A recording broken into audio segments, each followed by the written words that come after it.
It's Laura Eubanks of Design for Serentiy with Bentley the Succulent Dog and your succulent tip of the day, reporting from my yard in sunny Chula Vista, California. Wanted to give you an update on Mama Attenuata Variegata. Remember a few days ago we posted a video where we had dug her out of the ground, cut off her trunk, removed her pups, and reset her. And she's doing spectacular, as I knew she would. But I'm going to take a minute to plant.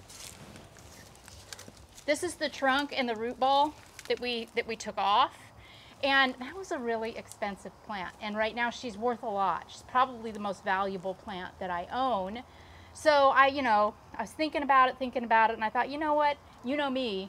I'm form over function, and I don't like anything ugly, and I have no patience. But I think I do want to see if I can't push more babies off of that plant because, you know, Agave Attenuata Variegata. So I am going to plant this root ball.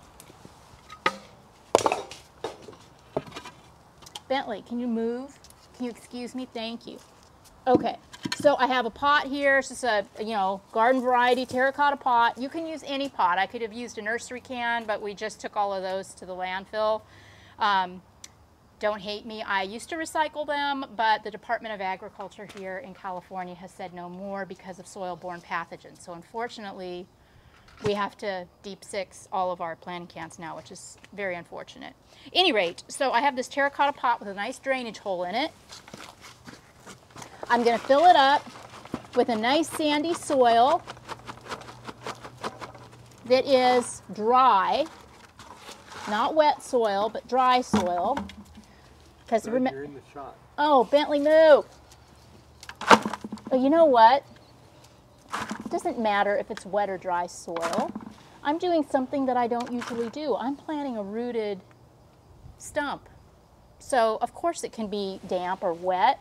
And no, I don't need to fill it all the way up because I need to have room for the root ball. Oh, gosh, just operating outside of my comfort zone here all day long. All right, so here we go. I want it to be a little below grade, but not too far below. The idea is I want to cover all the roots with this wonderful soil in the hopes that those roots will take in the nutrients and the moisture that I'm offering them, and that this trunk will forget, or maybe she doesn't even know that it no longer has a head, and it will just start pupping like crazy for me. So after you put the soil in the pot, make sure that you tamp it down good to remove any air bubbles so that it doesn't dry out too quickly. You could top dress it if you wanted with mulch or rock. Obviously this is not a showpiece by any stretch of the imagination, so I'm not gonna top dress it.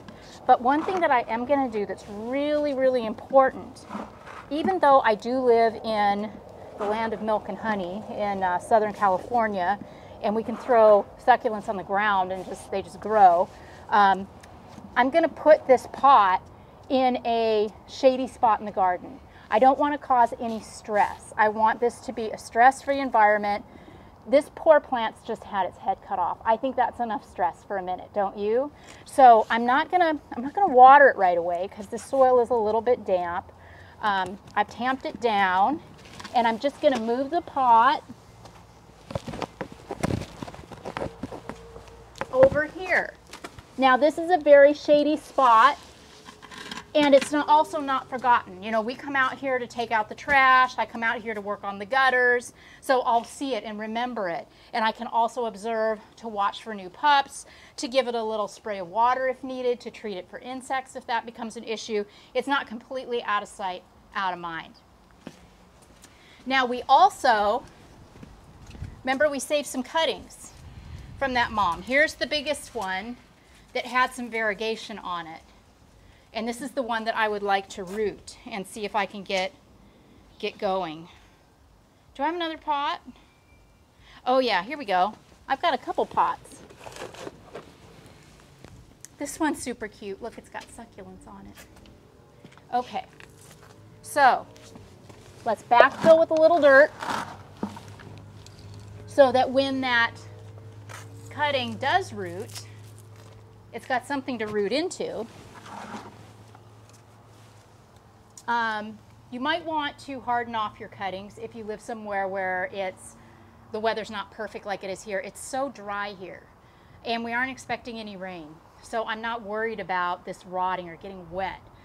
If you have concerns about that, plant in dry soil and stick your cuttings somewhere where it's not going to get rained on or wet until it has a chance to callus and start throwing off some roots, which depending on the time of year can take anywhere from a few weeks to a few months.